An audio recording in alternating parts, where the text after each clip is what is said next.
Well, we're pleased to spend a few minutes to talk with Michael Graham. And Michael is a member of Cumann na Gael and also its vice president. He's a student and fluent speaker of the Irish language. He is also a budding author and has recently published his first novel, The Cloak of Mordán, which is available in English and is pending the Irish language version. 2 years ago, he published a dual Irish-English language graphic novel, which has been popular with all of the members. I'd like to welcome you to our studios here in WROL. Thank you very much, Seamus. Well, tell us a little bit about your background first. Yeah, I'm originally from a small fishing village outside of Limerick City called Coona. I emigrated to the United States, the Boston area, in 2001 because I work with a local company here. Yeah, you can tell us the name of the local company. Oh, really? Okay, yeah. It's Analog Devices. They had their European headquarters in Limerick in Ireland, so I joined them as a graduate back in 97, and then in 2001 I was lucky enough to be given the opportunity to move here and work at their local plant here.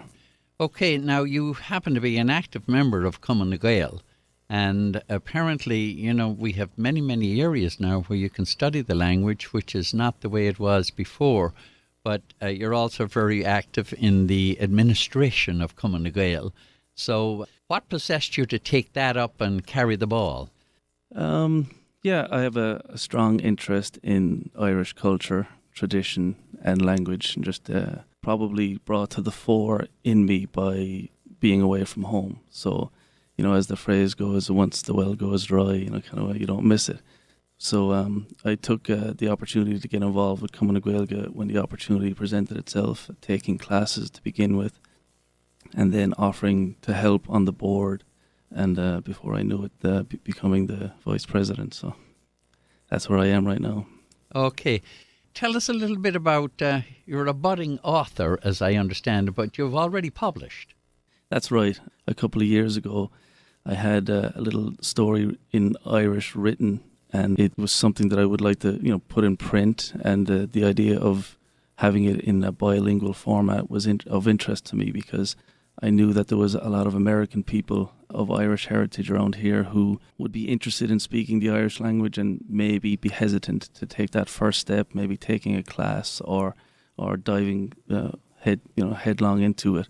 So I thought that maybe if they had something fun like a graphic novel or a comic book that had both an English version and an Irish version built in, that would be one step towards the language for them, and potentially then, you know, getting involved with Cumann na Gael and the classes. Yeah, now, I was told about the Cloak of Mordán. I'm not familiar with Mordán, so tell us a little bit about that. Yeah, so there's a little mountain in Connemara called Cloak of Mordán. I'm told that it's at the back of one of my close friends, Peggy Ní Clogherty's house. She said she owns 60 acres of commonage on it, so it's a very beautiful area of Connemara, and the mountain itself kind of shelters her cottage. So I spend a good bit of time with her speaking Irish on a weekly basis. So we talk about various things, Irish folklore, Irish language stories, Gobán Seer, things like that. So she mentioned to me that the seventh son of a seventh son was an important tenet of Irish folklore. So I took that idea and the fact that Cloak of Mordán was somewhere local to her area, and I decided to write this story, and that's where I started. So, had you heard that about the seventh son of the seventh son before you came here?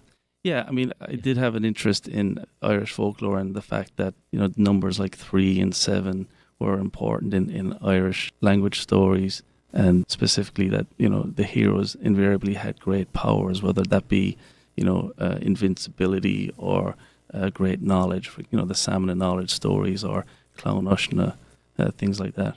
Very good. So I gather you're going to give us a couple of these books, and we will make it available to the listeners. We'll have a little competition and see what we can do. So what are your aspirations now? Yeah, my aspirations are for people to read my book and hopefully get some enjoyment out of it. As you mentioned, I have an Irish translation of the book in the works, so it's completed. It's just going through some copy editing at the moment. And once that's completed, I'm hoping that they will complement each other. Not only would you have a nice story in English, but if you had the interest to explore the Irish language, you'd have a complimentary piece with it. That's great. And, I'm so pleased. I just found out that you got engaged. So I suppose, as they say in Ireland, you might as well be a poor man as a poor boy. Yeah, it's all over for me right now. Well, listen, congratulations. And we are recording this, and apparently it is going to go up on the webpage for Cumann na Gaeilge. Yeah, the easiest way to get onto our website is cnagboston.com. So cnagboston.com. And on there, you'll learn about all of our activities with regards to classes.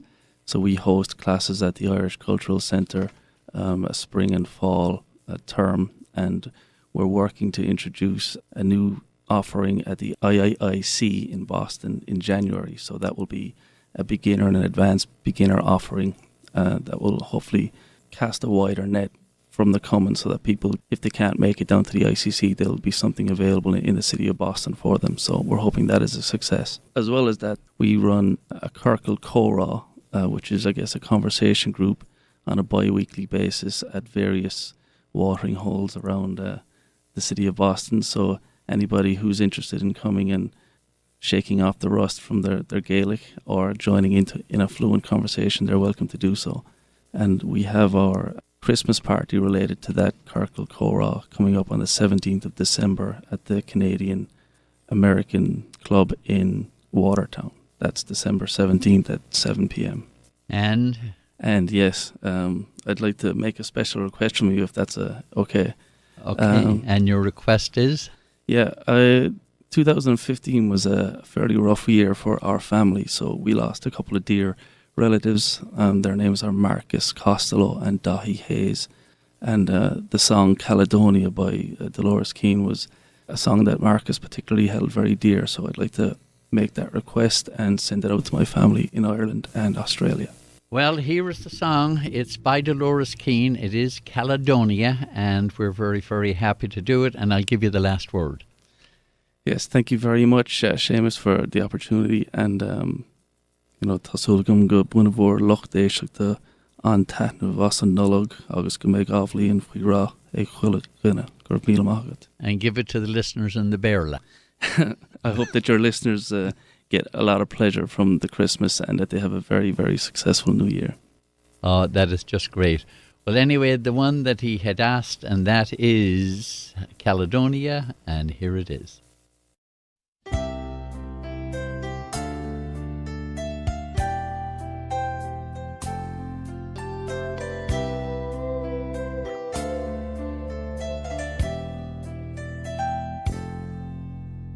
I don't know if you can see the changes that have come over me in these last few days.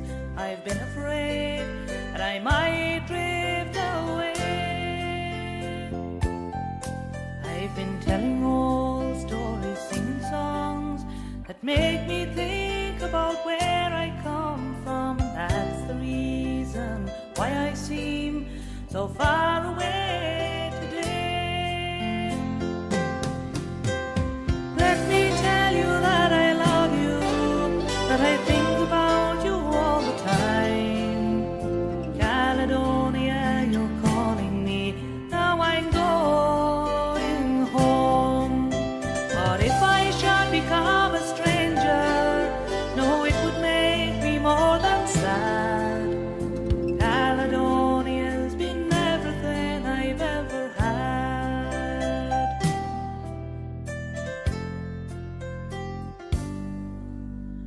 I have moved and I've kept on moving, proved the points that I needed proving, lost the friends that I needed losing, found others on the way. I have kissed the feathers and left them sighing, stolen dreams, yes, there's no denying. I've travelled hearts and times with conscience flying, somewhere with the wind. Let me tell you that I love you, that I think about you all the time. Caledonia, you're calling me, now I'm going home. But if I should